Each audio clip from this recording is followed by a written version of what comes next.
kind of, let's say, a benign outsider and neighbor watching what's going on in the US, how would you sum it up?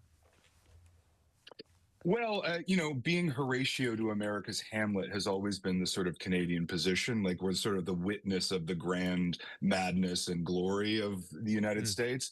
But I mean, the metaphor that I use is that it's sort of like your favorite cousin shows up at your door on a meth binge with a big knife asking for money. Like someone you've admired your whole life suddenly degrades themselves and degrades everyone around them and becomes a danger to themselves and others. And I think that's what America is right at this point. Bill Clinton once said that everything that is wrong with America can be fixed by everything that is right with America. Do you think that's still true?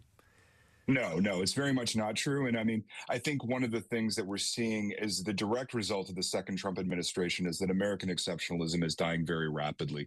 And it's dying, it's dead in Canada, it's dead in most of the world now. And it was a very real force, that belief that Clinton had, even here, until very recently. But now I think, what we're starting to see is that the laws of politics, the laws of history actually apply to America just the same. I mean, that was the premise of the next Civil War, is that this was a country that had structurally the same attributes of countries heading to civil war.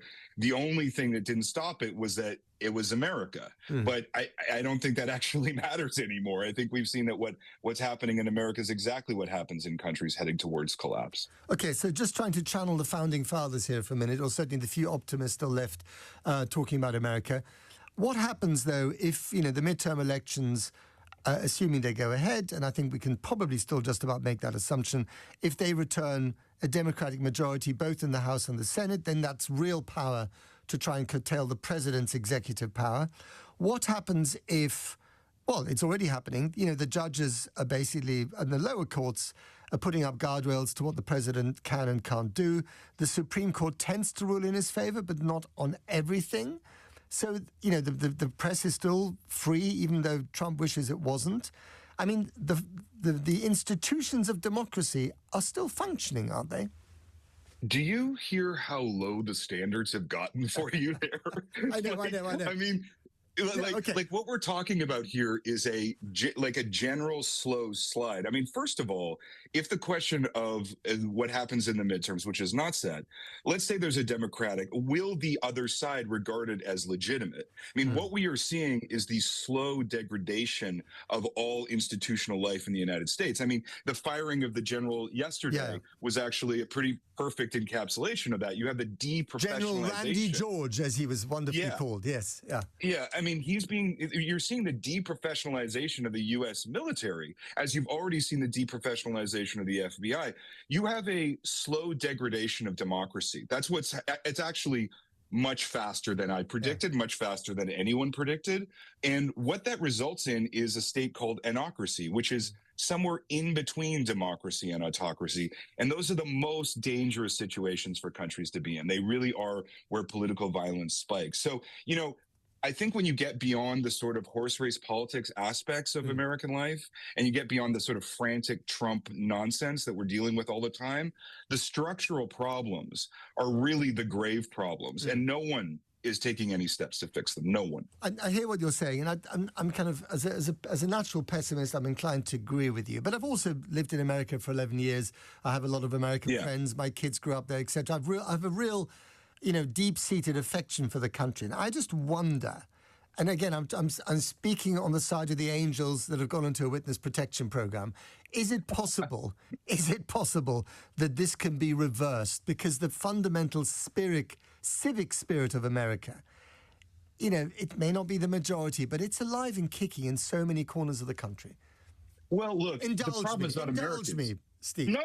Look, the last chapter of this book is called, the Case for Hope. And the Case for Hope is ordinary Americans, right? Because I think as Canadians, we actually understand it implicitly. We know they're just not that different from us. They're actually very similar to us. The problem is not them. The problem is their system that is in breakdown.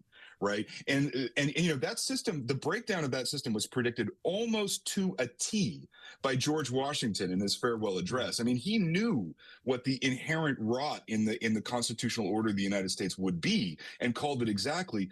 The question is can Americans find their revolutionary spirit? Can they actually imagine a new country? If anyone can, it's the Americans. But on the other hand, I don't see anyone doing it. I don't like. I don't. Well, I don't see- let me stop you right there. I mean, to be fair, these are small examples, but they are examples nonetheless.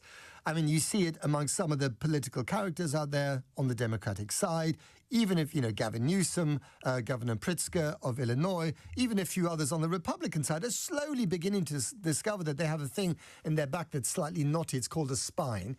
And then you have the citizens of places like Minneapolis who are saying, actually, we don't condone executions by ICE on our streets, et cetera, et cetera. So there are examples. And those are not really good examples, though. I mean, there especially are the politicians though. like. Well, listen, the solution for the politicians for Pritzker is they think if I win, everything will go back to normal, right? That's a very convenient thought. But no one is even discussing something as simple as open primaries, which have shown a vast return to reason in politics in American life whenever it's applied. But it's against their interests. It's against their incentives. And, what happened in Minneapolis, that was an incredibly brave act, but it did not solve a single problem of the structural nature of ICE or DHS, right? Well, it did to a couple structure is the key, not these little fancy stories. Well, but hang on a minute. Again, to be fair, yes, structure is the key, and the structure is in trouble. But the events on the streets of Minneapolis did lead to the removal of who was that? That Bongino. Right, that guy.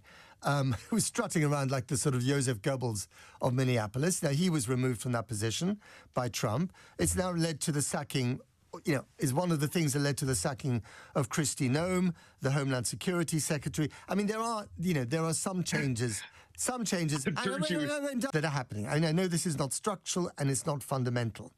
But I just wonder whether ultimately the savior of all this, if there is a savior at all, will be the Republican Party that looks at Donald Trump and thinks, oh my God, this guy who we once liked holding our nose, boy, did they hold their nose, because he was victory for us at the polls, will now, spell the exact opposite. We're going to ding-dong ditch him, eventually. And actually bring it on, get rid of him, and we'll make room for someone else.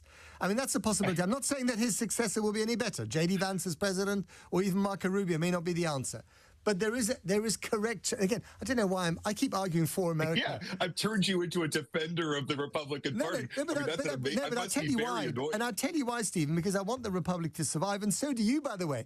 Because, just as they've got an ocean between, them and us, you don't have an ocean between the United States, and yourself. You want that country not to descend into civil war. So indulge me. Definitely. But look, I mean, I'm very curious why you would think a decade of Republican concession would suddenly change when they've literally collapsed for a decade. Why would they suddenly find a spine? And also, just to be clear, Trump is just a symptom. And an accelerator. He's an accelerant, a catalyst. He's a catalyst, but he's not any more than a catalyst. The structural problems, the inequality, the sense of illegitimacy in the government, the decline in trust in the United States, the lack of solidarity, the fact that Americans feel that other Americans are immoral. Yeah. All of these deep questions are not going away when Trump is gone. And whoever comes, one of the most fascinating things about this period in history is that we always seem to think that the current moment we've reached is the bottom and that things are going to recover now. That's not how this works. It's not how a drinking bender works. It's not how your cousin on meth works. What we're in right now is about to get worse. We're nowhere near the Betty Ford Clinic, are we? I mean, exactly. I mean, I remember, we used to think that Donald Rumsfeld, who was the Secretary of Defense, as it was then rather innocently called, under George W. Bush, was the worst of the worst, when he said things like, stuff happens, over Fallujah, or, he talked about the famous known unknowns and the unknown unknowns. I mean, this is mild-mannered academic speak compared to the kind of stuff that we hear from Pete Hegseth at the moment. It's a different universe altogether. I remember when George H.W. Bush, 3 days of the news cycle were consumed by the fact that he checked his watch during a debate and was therefore too incompassionate to be president. I mean, that was in my lifetime. right? Now we're in, Hegseth is there because he has good Okay, hair. listen, right? because that's so unfair. I mean, he's there because he's got incredible strategic acumen. And by the way, he's dealt with his alleged drinking His issues. drinking, yeah. He's dealt. I Sure. mean, anyone who says in their congressional hearings, confirmation hearings, I am dealing with my drink problem, should not be allowed anywhere near the nuclear button. But that's another matter for another day. Steve, Yeah. final one to you, because you are a Canadian, and you doff your hat to the king, our king, your king, the king. The king is on his way.